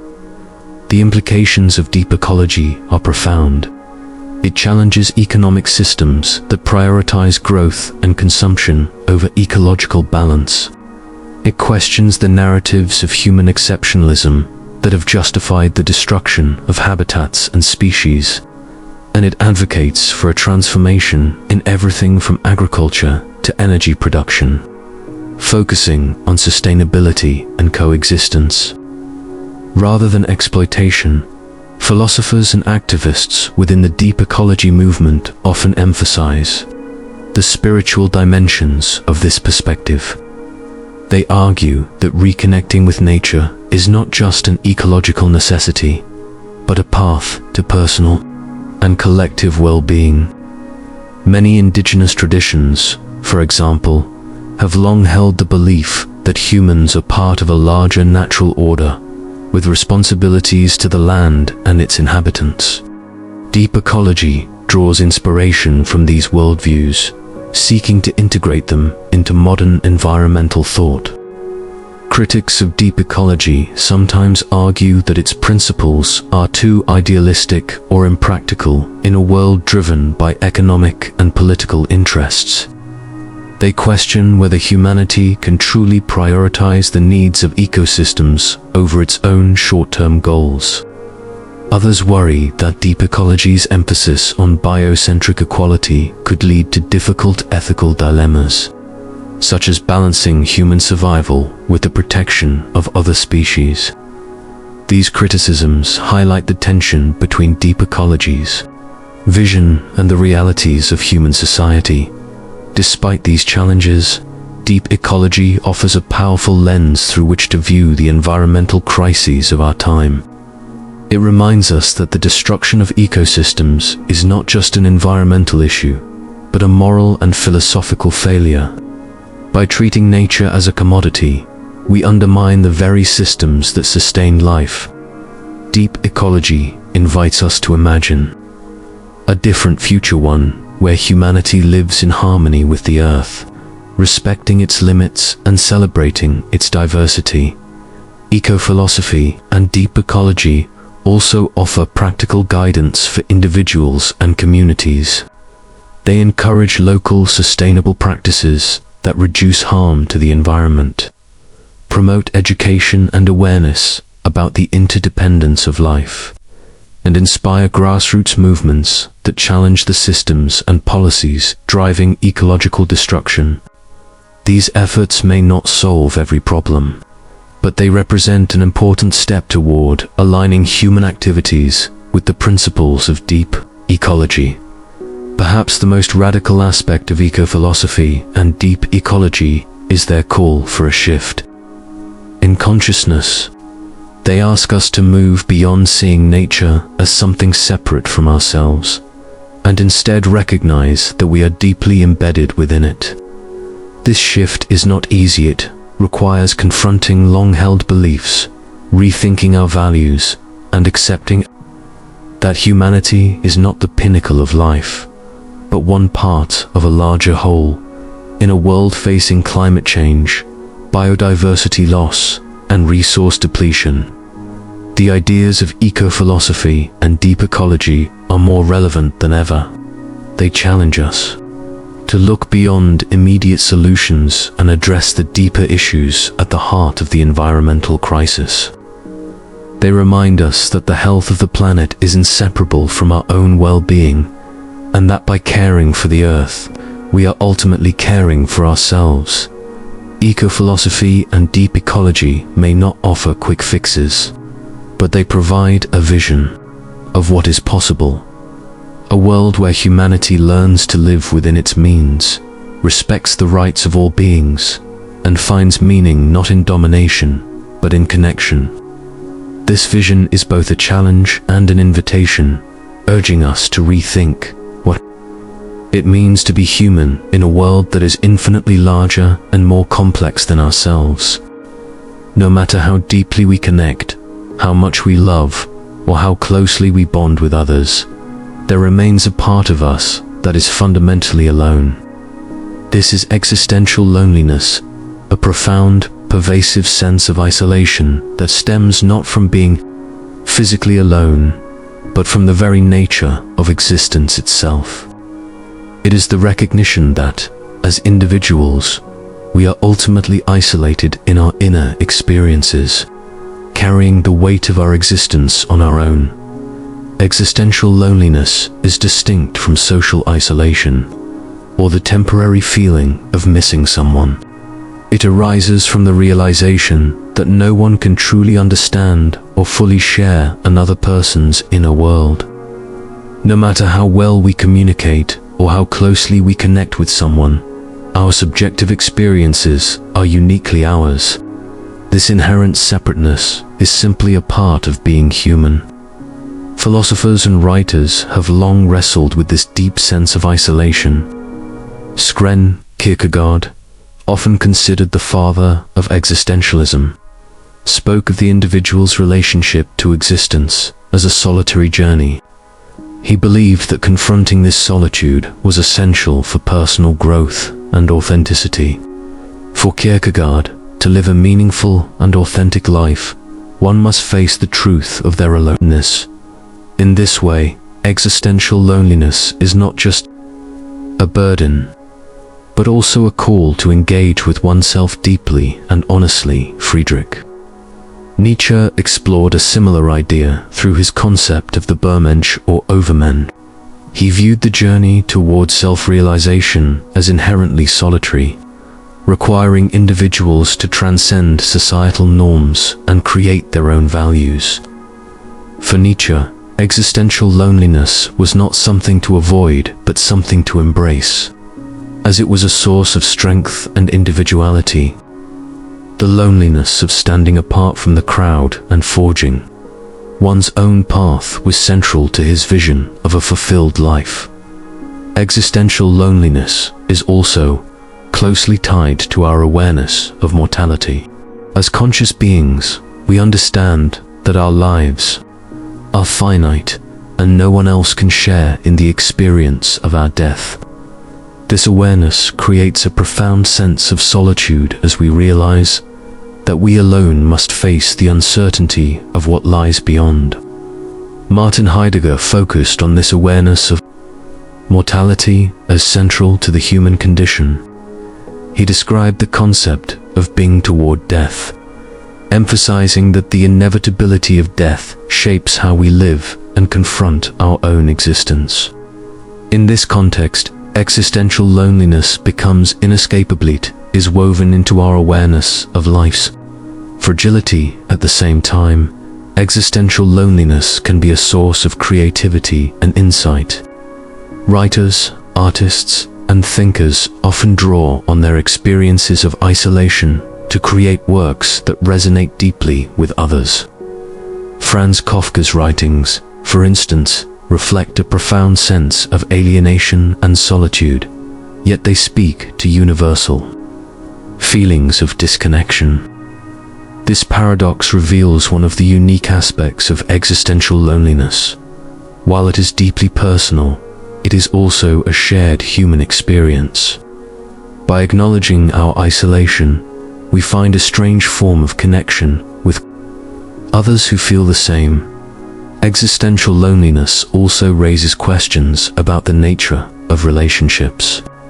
Can we ever truly know another person, or are our connections always limited by the boundaries of our own subjectivity? Jean-Paul Sartre explored this tension in his existential philosophy, particularly in his play No Exit. Sartre argued that, while we crave connection, we often misunderstand or objectify others in our attempts to bridge the gap between ourselves and them. For Sartre, the struggle to connect authentically is an inevitable part of the human condition. However, existential loneliness is not necessarily something to be overcome or fixed. Many existentialists view it as an opportunity to confront the deeper truths of life. By acknowledging our aloneness, we are forced to grapple with questions of meaning, purpose, and identity on our own terms. This can be a source of anxiety, but it can also lead to profound self-discovery and growth. In this way, existential loneliness is both a challenge and a gift. It pushes us to seek understanding and authenticity in a world that often feels disconnected. Modern psychology has also explored the impact of existential loneliness on mental health and well-being. Some researchers argue that acknowledging and accepting this form of loneliness can be a pathway to resilience and self-acceptance. By understanding that existential loneliness is a natural part of life, we can move away from feelings of inadequacy or despair and focus on building meaningful connections with others. These connections may not erase our loneliness, but they can provide comfort and a sense of shared humanity. Existential loneliness is a reminder of both the limits and the richness of human experience. It forces us to face the fact that no one else can live our lives for us, think our thoughts, or feel our feelings. Yet, it also reminds us of the value of connection, empathy, and understanding. While we may never fully bridge the gap between ourselves and others, the attempt to do so is what makes relationships meaningful in the end. Existential loneliness is neither entirely good nor entirely bad. It is simply a part of what it means to be human. It challenges us to look inward, confront our fears and uncertainties, and find our own paths in a complex and often confusing world. By embracing our aloneness, we can learn to live with greater authenticity and openness, finding meaning not in escaping loneliness, but in facing it with courage and compassion. Humanity is often seen as deeply flawed, so much so that some philosophers have questioned whether it truly deserves its place in the world.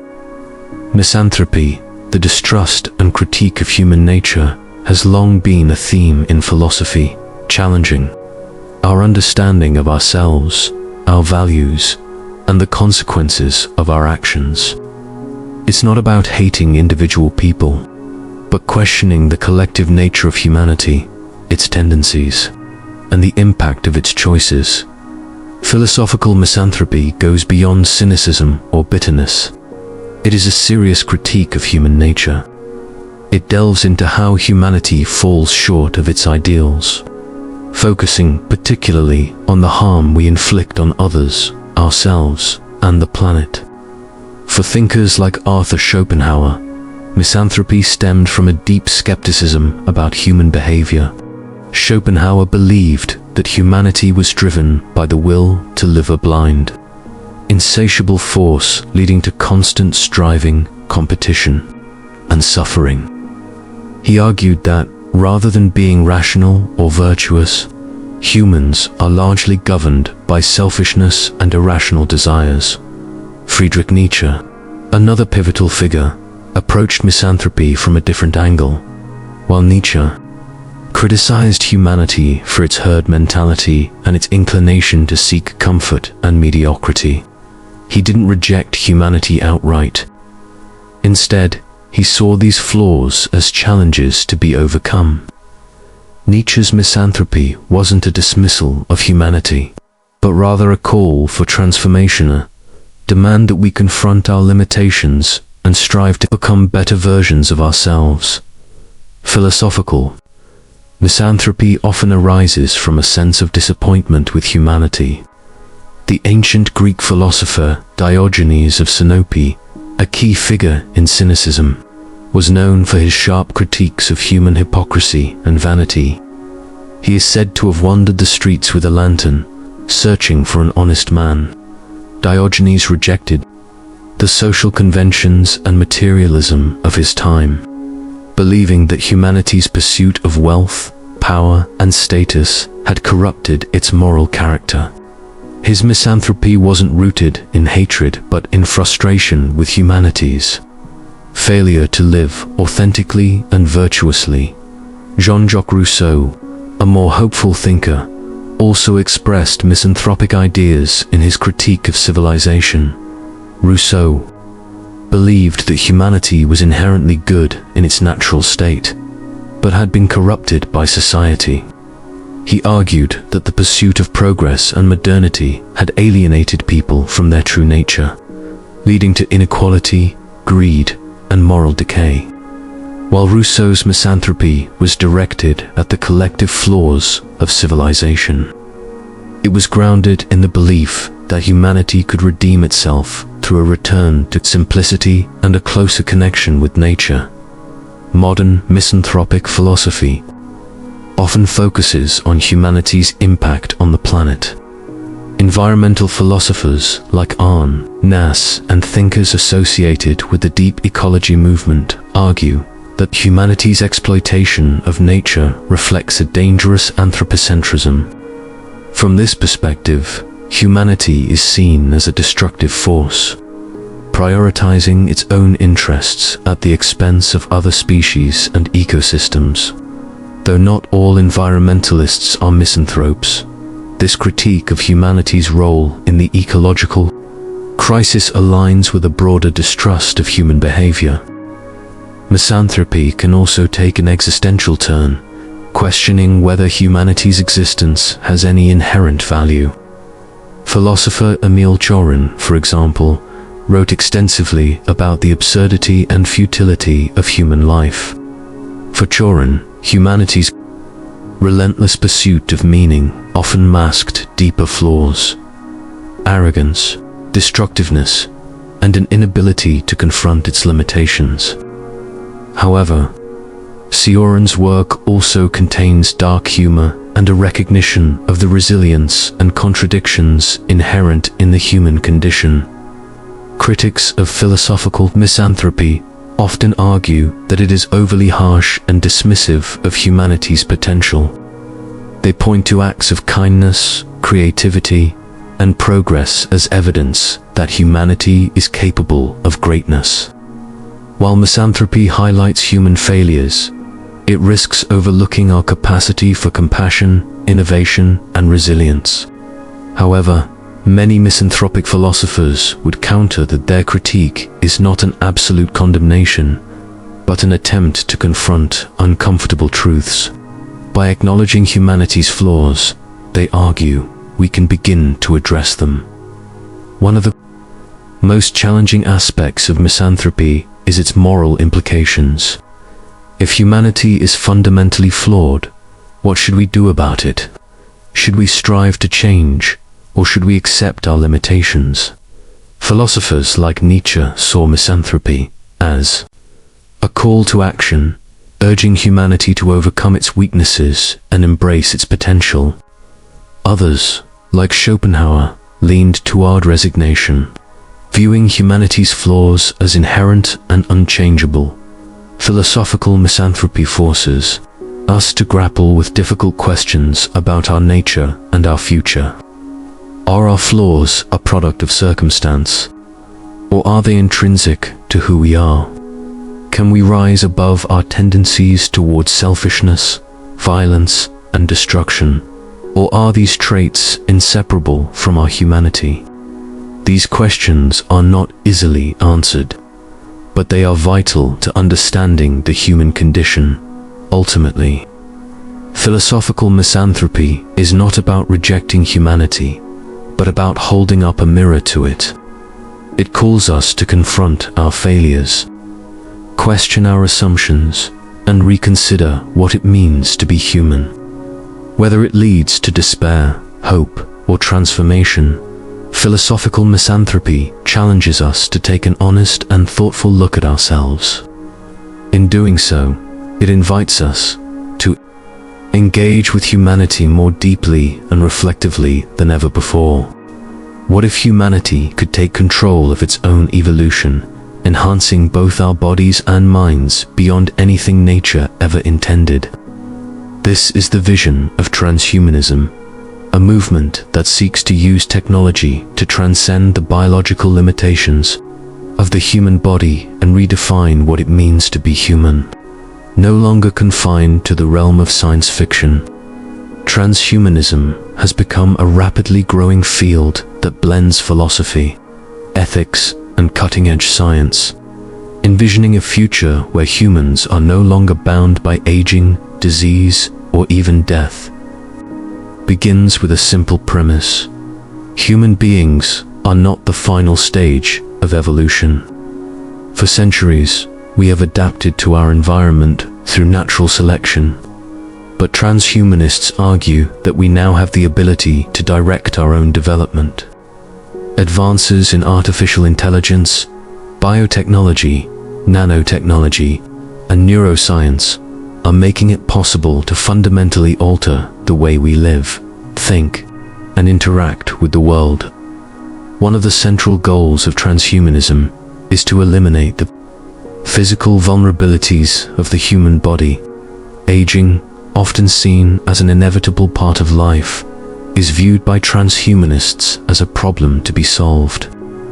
Scientists are already exploring ways to slow, stop, or even reverse the aging process through cellular repair, genetic editing, and therapies that target the root causes of aging.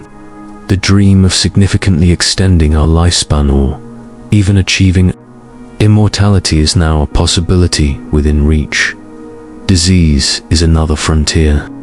While modern medicine has made incredible strides in treating illnesses, transhumanism envisions a world where diseases like cancer, Alzheimer's, and heart disease are completely eradicated.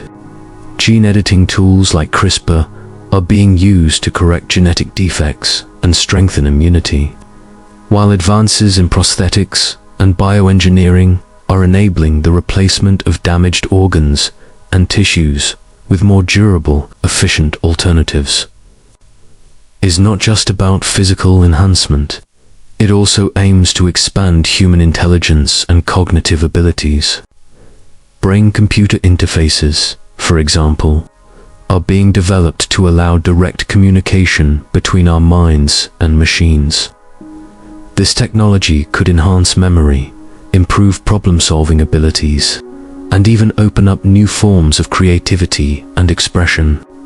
Imagine a future where knowledge is instantly accessible not by looking at a screen, but by directly integrating it into your mind. At its core, transhumanism is a philosophy of improvement, but it raises profound ethical questions. If we enhance human capabilities, who gets access to these technologies? Will they be available to everyone, or will they create a new divide between the enhanced and the unenhanced? Critics worry about a future where wealth determines not only material comfort but biological advantage, exacerbating existing inequalities and creating a society of technological haves and have-nots. Another ethical concern revolves around identity. As we integrate more technology into our bodies and minds, where do we draw the line between human and machine? If we replace enough parts of ourselves with artificial components, are we still us? Transhumanists argue that identity is not tied to biology, it is rooted in consciousness and experience. However, this view challenges long-held beliefs about what it means to be human, forcing us to reconsider the boundaries of personhood. Transhumanism also ventures into the philosophical realms of purpose and meaning. If we eliminate suffering, extend life indefinitely, and enhance our cognitive abilities, what does life look like? For some, this vision is utopian, offering endless opportunities for growth, exploration, and self-fulfillment. For others, it raises concerns about stagnation, boredom, or a loss of humanity's essential character. If struggle and limitation are integral to the human experience, what happens when those elements are removed? The movement is not without its critics. Some argue that transhumanism's pursuit of perfection overlooks the unintended consequences of altering complex biological systems. Others worry that the focus on enhancement distracts from addressing pressing global issues like poverty, climate change, and political instability. Transhumanists, however, counter that their vision is not about escaping these challenges, but about equipping humanity with the tools to solve them more effectively. One of the most controversial aspects of transhumanism is its potential to transcend death itself. The idea of uploading consciousness into a digital format of man, referred to as mind uploading, suggests that we could achieve a form of immortality by transferring our thoughts, memories, and personalities into machines. While this possibility remains speculative, it raises profound questions about the nature of consciousness. If your mind can be copied into a digital format, is that truly you or just a replica? And what happens to the original you? The environmental implications of transhumanism are also significant. Some proponents argue that enhancing human efficiencies, such as reducing the need for food or energy, could help alleviate the strain on the planet's resources. Others, however, point to the risks of technological overreach, where unregulated advancements could lead to unforeseen consequences for ecosystems and biodiversity. Ultimately, Transhumanism forces us to think about the long-term trajectory of humanity. Are we content to remain as we are, or do we embrace the tools of science and technology to redefine ourselves? It's a question that invites reflection on our values, aspirations, and responsibilities. Transhumanists believe that by pushing the boundaries of what is possible, we can create a future where humanity thrives in ways we can scarcely imagine today. The journey of transhumanism is just beginning, and it promises to be both exhilarating and challenging. It presents a vision of humanity not as it is, but as it could become. Whether that future is one of liberation or division, progress or peril, will depend on how we navigate the opportunities and risks of this extraordinary moment in history. The question is not just whether we can enhance humanity, but whether we should, and what kind of future we want to create together. The aspiration of humanity is often burdened with contradictions, and the paradox of freedom lies in the tension between our desire for complete autonomy and the inevitable constraints that give freedom meaning. This concept has puzzled philosophers, writers, and thinkers throughout history, revealing that freedom is not as simple as it seems. Imagine a world where you could do absolutely anything. No laws, no expectations, no responsibilities. At first, it may sound exhilarating, but it quickly becomes overwhelming. Without structure or boundaries, choices lose their significance. If everything is permissible, nothing feels truly meaningful. This is the paradox. Absolute freedom can sometimes feel like no freedom at all. For freedom to matter, it must exist within limits. This paradox becomes even clearer when we examine the relationship between freedom and responsibility. To be free is to have choices, but with choices come consequences. True freedom means owning those consequences, but the weight of responsibility can feel restrictive. The more freedom we have, the more responsibility we bear, creating a delicate balance. For instance, when a society grants individuals the freedom to speak and act as they wish, it must also create systems of accountability to prevent harm. These rules, though they may seem to limit freedom, are essential for it to thrive. Philosophers like Jean-Paul Sartre explored this tension through existentialism, emphasizing the burden of freedom. Sartre argued that humans are condemned to be free, meaning that we are forced to confront the full weight of our choices without the comfort of predetermined paths. This absolute freedom can be paralyzing. If everything is a choice, how do we know what is right or meaningful? Sartre believed the answer lies in creating our own values, though this process is neither easy nor comforting. In this sense, freedom is both empowering and terrifying. Another layer of the paradox emerges when we consider freedom in the context of relationships and society. Humans are inherently social beings, and true freedom cannot exist in isolation. Yet, our interactions with others inevitably require compromise. To live in harmony, we must sometimes limit our own freedom for the sake of others. This tension is evident in debates about laws and governance. While laws restrict individual behavior, they also create the stability necessary for collective freedom. Without laws, society would descend into chaos, where the strong dominate the weak, and true freedom becomes impossible for most. Freedom also interacts with desire in paradoxical ways.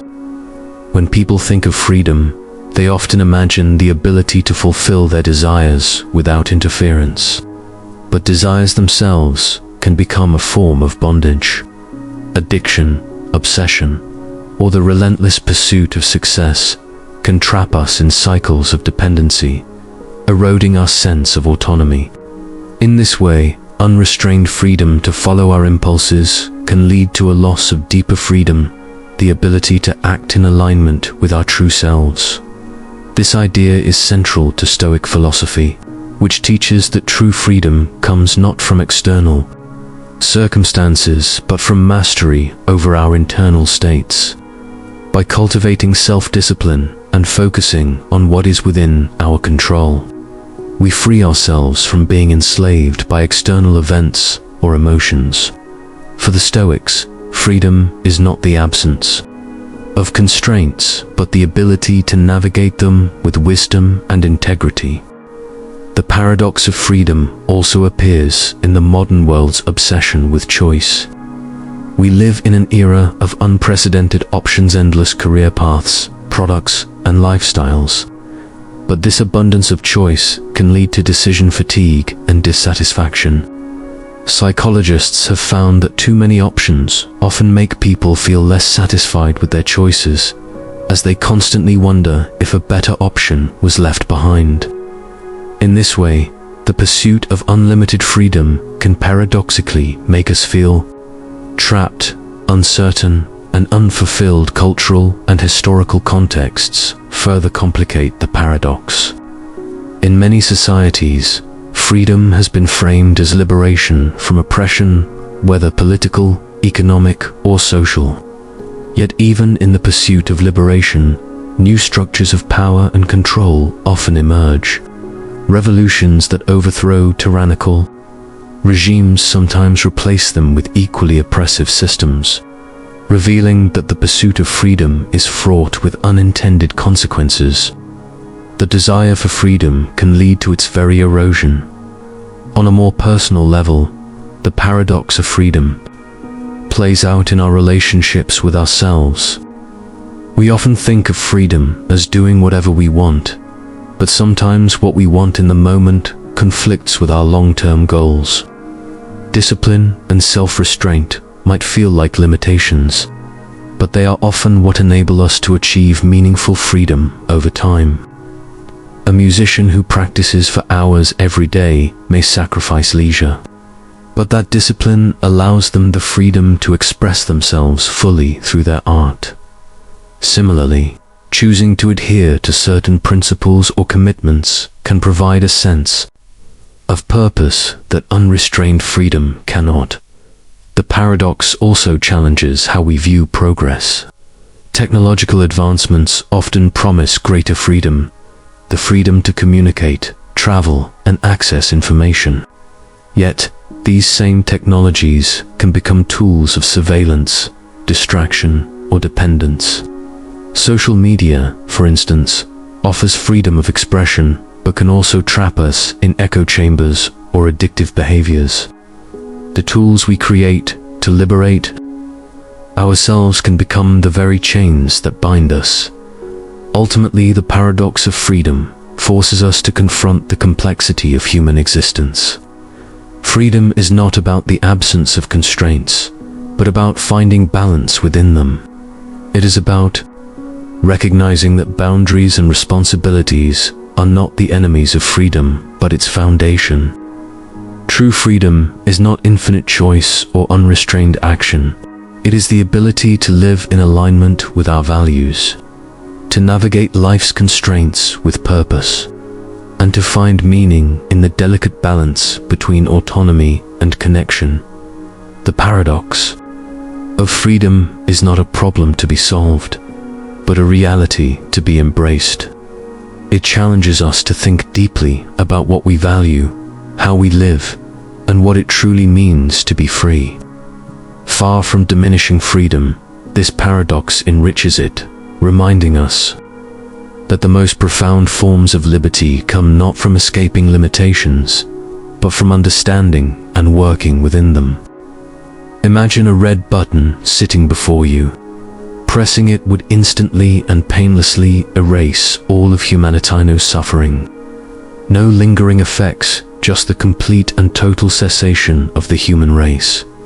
Now, ask yourself, would you press it?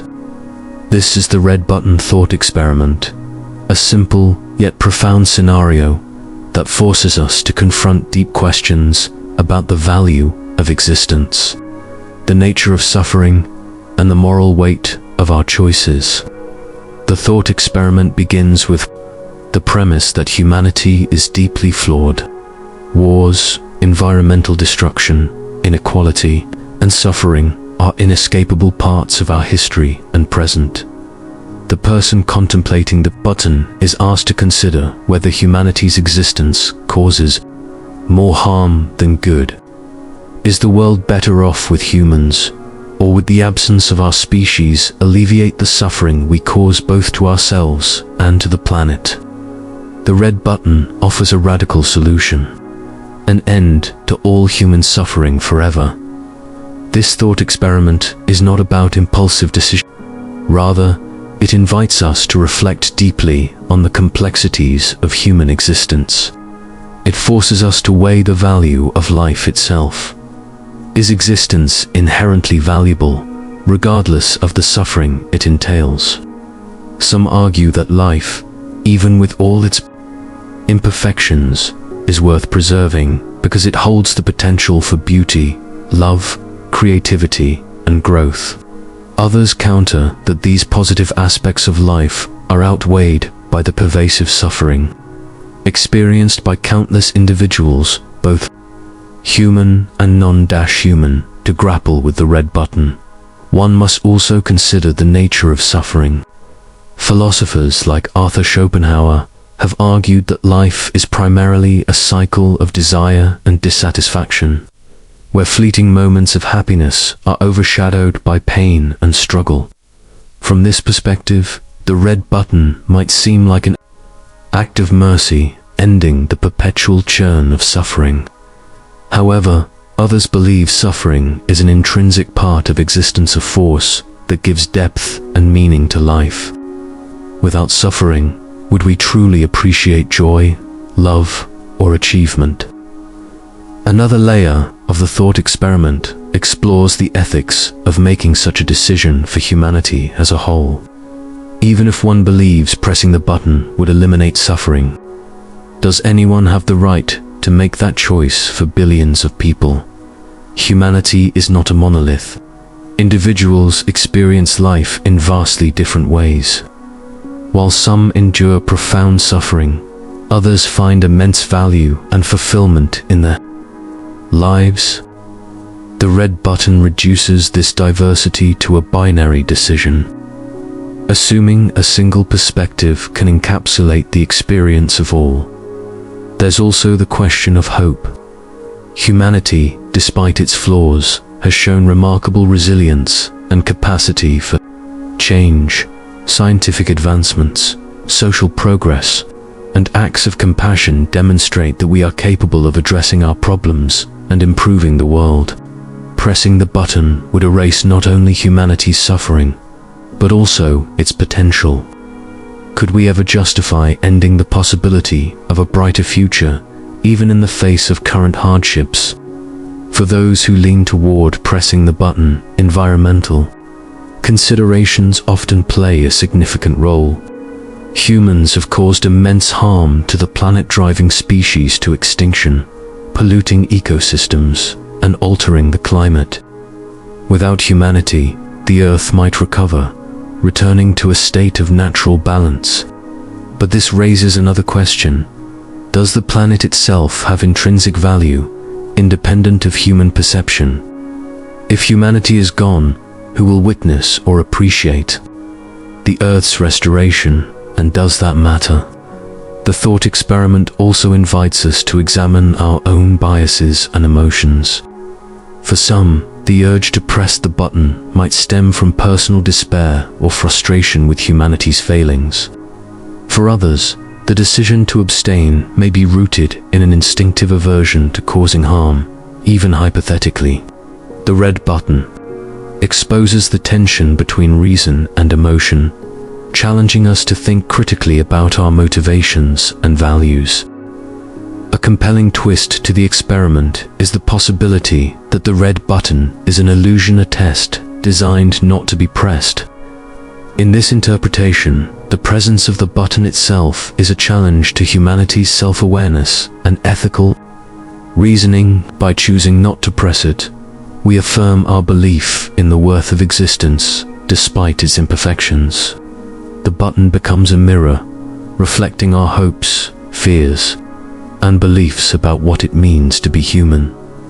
Ultimately, the red button thought experiment is less about the act of pressing or not pressing the button and more about the questions it raises.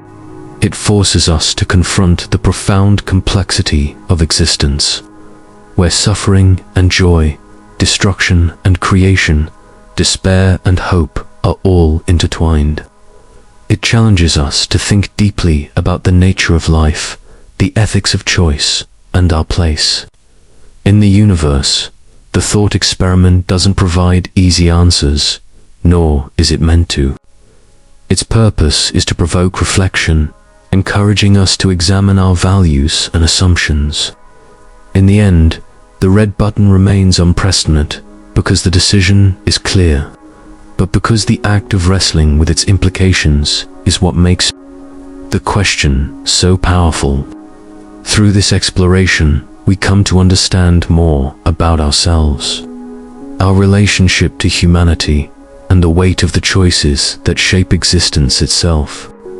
What if everything you know, every moment of joy, every hardship, and every thought exists within a simulation? Simulation theory proposes that our reality may not be the fundamental one, but instead a creation of advanced beings or systems.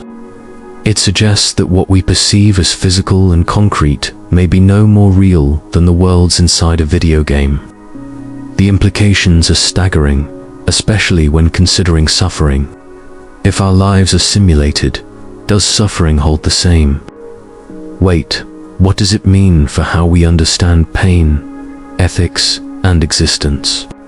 Simulation theory gained prominence through thinkers like Nick Bostrom, who argued that if advanced civilizations developed the ability to simulate realities indistinguishable from their own, and if they choose to create many such simulations, it becomes statistically likely that we are living in one. While this idea might seem like science fiction, it rests on logical possibilities such as future developments in computing power, the motivations of simulated beings, and the indistinguishability of simulated experiences from real ones. If we are indeed living in a simulation, the nature of suffering becomes deeply complicated. In a physical reality, pain and suffering are tied to biological processes, damage to the body, illness, or emotional distress.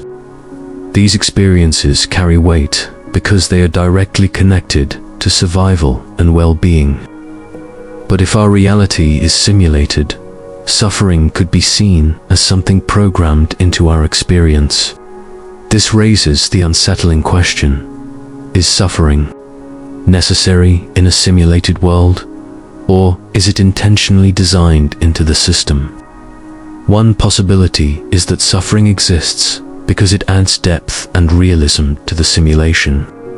If the beings creating the simulation intended to replicate a reality as close to their own as possible, suffering might be an inescapable part of that design. After all, struggle, loss, and hardship are integral to the human experience, shaping our choices, relationships, and sense of meaning.